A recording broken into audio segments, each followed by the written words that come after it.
So welcome back again on my YouTube channel. So आज के इस वीडियो में हम लोग डिस्कस करेंगे सन्स एंड लवर्स, जो नोवेल है जिसको D.H. लॉरेंस ने लिखा है। तो ये D.H. लॉरेंस का काफ़ी एक फेमस नोवेल है।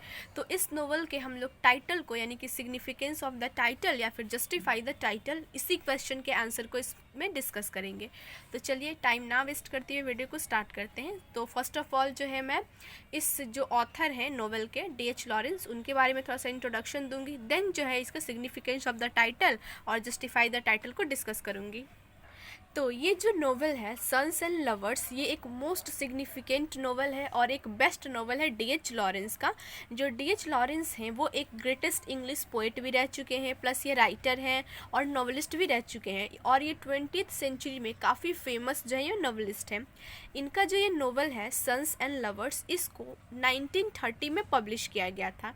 नेक्स्ट हम लोग देखेंगे अब इसके टाइटल को जो है वो किस तरह से सिग्निफिकेंट है। तो जैसा कि जो नोवेलिस्ट है D.H. लॉरेंस, ये एक मॉडर्न नोवेलिस्ट है, तो इनका जो टाइटल है वो भी काफ़ी कॉन्शियस और बिल्कुल जो है वो मिस्टीरियस होता है। तो D.H. लॉरेंस जो है सबसे पहले उन्होंने इस नोवेल जो सन्स एंड लवर है, इसका जो टाइटल है वो पॉल मोरेल नाम से रखा था। पॉल मोरेल कौन है? तो पॉल मोरेल जो है वो इसी नोवेल का एक कैरेक्टर का नाम है, तो उसी के नाम पे इन्होंने इस नोवेल का नाम पॉल मोरेल रखा था। बट बाद में आगे चलकर इन्होंने क्या किया, इस नोवेल के टाइटल को चेंज कर दिया और चेंज करके इसका टाइटल सन्स एंड लवर रखा, क्योंकि ये जो पूरी स्टोरी है इसमें हम लोग जो है एक मदर और उसके बच्चे के रिलेशनशिप को ही देखेंगे, तो इसी वजह से उन्होंने इसके टाइटल को चेंज कर दिया था। तो अगर हम लोग इस नोवेल के टाइटल को देखेंगे तो हम लोग को समझ में आएगा कि इसमें डबल मीनिंग है, मतलब जो टाइटल है वो डबल मीनिंग को कंसिडर करता है। सो इस हिसाब से अगर देखा जाए तो टाइटल बहुत ही सिग्निफिकेंट है, क्योंकि ये डबल मीनिंग मतलब इसकी पॉजेस करता है। तो सबसे पहले अगर हम लोग टाइटल को इंटरप्रेट करें, उसकी व्याख्या करें, तो हम लोगों को ये साफ साफ पता चलता है कि ये जो पूरी नोवेल है उसमें एक स्टोरी बताई गई है फैमिली रिलेशनशिप की, और जो चैलेंजेस वो फेस करते हैं उसको भी इसमें दिखाया गया है। बट वहीं दूसरी ओर हम लोग जो है पूरी जब नोवेल को पढ़ लेंगे तो हम लोग को इसको दो मीनिंग समझ में आएगा अकॉर्डिंग टू द टाइटल।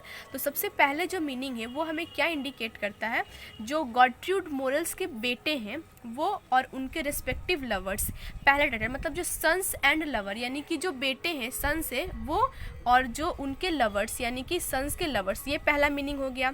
और जो दूसरा है, अगर हम लोग दूसरा मीनिंग को देखेंगे तो हम लोग को समझ में आएगा कि जो है सन्स एंड लवर, जो बेटे हैं वही जो है सेम वे में जो है उनके लवर्स भी बन जाते हैं। सो इस तरह से हम लोग कह सकते हैं कि जो गर्ट्रूड मोरेल है, यानी कि इन्हीं के सन्स के बारे में अभी बात की गई है, तो उनके चिल्ड्रन और वही जो है उनके चिल्ड्रन ही एज अ लवर इसमें दिखाए जाते हैं। तो इस तरह से जो है टाइटल का डबल मीनिंग हम लोग को समझ में आ गया होगा। नेक्स्ट हम लोग देखते हैं कि जो D.H. लॉरेंस है उन्होंने किस तरह से जो है पूरी स्टोरी में टाइटल को सिग्निफिकेंट किया है। तो D.H. लॉरेंस ये बताते हैं कि जो मिसेस मॉरेल है इस नोवेल में वो कौन है, तो वो इस मेन नोवेल की कैरेक्टर हैं, जिनके बेटे एक का नाम विलियम और एक का नाम पॉल रहता है, जिसके नाम पर पहले जो है इस नोवेल का टाइटल था, वो दोनों इनके बेटे हैं। तो यहाँ पे मिसेस मॉरेल की बात की गई है, जिनका अपने हस्बैंड के साथ काफ़ी अच्छा रिलेशनशिप था, लेकिन जैसे जैसे इनके जो बच्चे बड़े होते हैं जिसकी वजह से इनके हस्बैंड के साथ इनका रिलेशनशिप जो है वो ख़राब हो जाता है, जिस वजह से उनके दोनों में बातचीत नहीं हो पाती है। लेकिन जब इनके बच्चे धीरे धीरे बड़े होते हैं तो जो मिसेस मॉरेल है उनका पूरा जो अटेंशन है, जो पूरा कॉन्सेंट्रेशन है, वो अपने हस्बैंड से हट करके उनका जो है वो अपने बेटे की तरफ चला जाता है, जिसमें सबसे पहले जो उनका फर्स्ट सन है उनके तरफ उनका अट्रैक्शन जाता है, और एट द एंड जो है वो सेकंड जो उनका बेटा है उनके तरफ उनका अट्रैक्शन जाता है। तो ये स्टेटमेंट से हम लोग को पता चलता है कि जो टाइटल है वो बिल्कुल सूटेबल एंड परफेक्ट है, बिकॉज यहाँ पे जो मिसेस मॉरेल है, जहाँ वो एक और अपने उनके वो बेटे उनको कंसिडर करती है, एट द सेम टाइम वो उनका एज अ लवर भी कंसिडर करती हैं। तो जैसे जैसे नॉवेल आगे बढ़ती है तो हम लोगों को ये पता चलता है कि जो मिसेस मॉरेल है वो अपने हस्बैंड से डिससेटिस्फाइड रहती हैं और अपना सारा जो अटेंशन केयर है वो अपने सन्स की तरफ वो मूव कर लेती हैं, और इस तरह जो है वो अपने बेटे से काफ़ी ज़्यादा इमोशनली वो अटैच्ड हो जाती हैं। सबसे पहले तो वो विलियम को एज अ हस्बैंड और एज अ लवर जो है वो यूज़ करती हैं, लेकिन जब विलियम की डेथ हो जाती है उसके बाद जो है वो उनके सेकंड बेटे जो जिनका नाम पॉल रहता है उसको जो है वो एज अ लवर यूज़ करती जाती हैं। बट बहुत ही जल्द क्या होता है कि जो पॉल है उसका जो है अफेयर एक वुमेन जिसका नाम मिरियम रहता है इस नोवेल में, उसके साथ शुरू हो जाता है। लेकिन जो पॉल है वो अपनी मदर को लेकर के काफ़ी ज़्यादा जो है वो पॉजिटिव रहता है, जिसकी वजह से वो मिरियम के साथ उसका रिलेशनशिप अच्छा नहीं बन पाता है। और इवन वो जो है वो अपनी मदर के प्रति जो है वो काफ़ी ज़्यादा डिवोटेड बन जाता है अंटिल हिज डेथ तक। सो इसी पॉजिटिवनेस के कारण जो उसका ये नेचर था, उसकी मदर के तरफ काफ़ी ज़्यादा जो पॉजिटिवनेस का नेचर था, वो इस नेचर की वजह से जो उसका रिलेशनशिप है वो मिरियम के साथ जो है वो टूट जाता है और उन दोनों का जो है वो ब्रेकअप हो जाता है। जो पॉल है उसको हम लोग इस नॉवल में देखते हैं कि जो उसका ट्रीटमेंट है अपनी मदर के साथ, तो वो बिल्कुल भी एक लाइक अ लवर की तरह होता है। और ये चीज़ हम लोगों को जो है पॉल का उसके फादर के साथ रिलेशनशिप और पॉल का जो है वो मिरियम के साथ रिलेशनशिप, इन दोनों का जैसा उसका रिलेशनशिप था, जैसा बिहेवियर था, उससे भी हम लोग को पता चलता है कि जो उसकी मदर है वो एज अ लवर वो उसे कंसिडर करता है।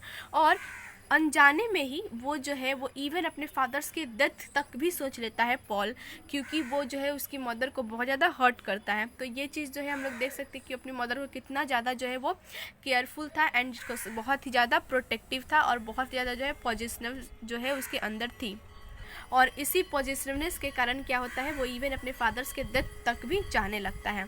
इसके अलावा जो पॉल है वो अपना रिलेशनशिप मिरियम के साथ भी जो है वो फेल हो जाता है, उसका रिलेशनशिप आगे नहीं बढ़ जाता है, क्योंकि जो मिरियम है वो उसका लव केयर अटेंशन सारा जो है वो उसकी मदर की तरफ देखती है कि पॉल हमेशा जो है अपनी मदर की ही केयर प्रोटेक्शन जो में लगा रहता है। इस वजह से हम दोनों का रिलेशनशिप भी आगे नहीं बढ़ पाता है। तो जो ये मदर पूल है पॉल के अंदर वो काफ़ी ज़्यादा स्ट्रांग हो चुका था, जिसकी वजह से जो है वो अपने आप को कभी भी जो है वो मिरियम के लिए फ्री नहीं कर पाता था। इवन उसे मिरियम का टच भी वो जो है बिल्कुल जो है वो अजीब सा उसको महसूस होता था, वो बिल्कुल जो है वो डिसप्लीजेंट उसको लगता था, उसको बिल्कुल भी प्रेजेंट जो है वो नहीं महसूस होता था।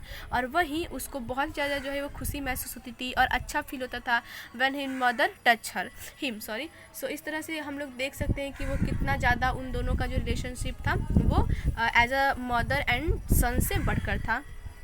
सो बेसिकली हम लोग ये देख सकते हैं इस नोवेल के थ्रू कि जो पॉल है वो अपनी मदर को source of happiness plus source of everything's वो अपनी मदर को ही कंसिडर करता था और वो उनसे बिल्कुल भी जो है वो सेपरेट नहीं रह सकता था, चाहे वो उसकी जो है लवर मिरियम ही क्यों ना हो, उसके लिए वो भी अपनी मदर को नहीं छोड़ सकता था और अपनी मदर के प्रति काफ़ी ज़्यादा उसके अंदर जो है वो पॉजिटिवनेस थी। सो इस तरह से हम लोग कह सकते हैं कि जो टाइटल है वो डबल मीनिंग कंसिडर करता है, एक तो सन्स एंड लवर्स यानी कि जहाँ पे उनके बेटे हैं वहीं पे एज अ लवर भी वो हैं, तो ये पहला मीनिंग था। और जो दूसरा जैसे मैंने पहले ही बताया मतलब सन्स जो बेटे और उनके बेटे के भी रेस्पेक्टिव लवर्स, तो इस तरह से जो है वो डबल मीनिंग कंसिडर करता है ये नोवेल, जो कि काफ़ी ज़्यादा जो है इंटरेस्टिंग है। सो एट द एंड हम लोग देखते हैं कि ये जो टाइटल है सन्स एंड लवर ये काफ़ी मोस्ट सूटेबल टाइटल है इस नोवेल के लिए और पूरी जो स्टोरी है वो इसी के इर्द गिर्द घूमती रहती है। सो इससे अच्छा टाइटल तो और कोई हो ही नहीं सकता है और ये बिल्कुल सिग्निफिकेंट है इस नोवेल के लिए। तो it is true that Mrs Morel accept her sons as a lover and this justify the title Sons and Lover, क्योंकि हम लोगों ने तो नोवेल में देख ही लिया कि जो मिसेस मोरल है वो एक्सेप्ट करती है अपने बेटे को एज अ लवर। सो इस तरह से टाइटल बिल्कुल जो है वो जस्टिफाइड है, बिल्कुल सिग्निफिकेंट से। तो आई होप आप लोगों को जो है इसका आंसर समझ में आ गया होगा। और किसी क्वेश्चन का आंसर चाहिए आप लोगों को तो कमेंट करिए, मैं उसको जल्द से जल्द अपलोड करने की कोशिश करूँगी। And thank you, please like subscribe my channel for next video.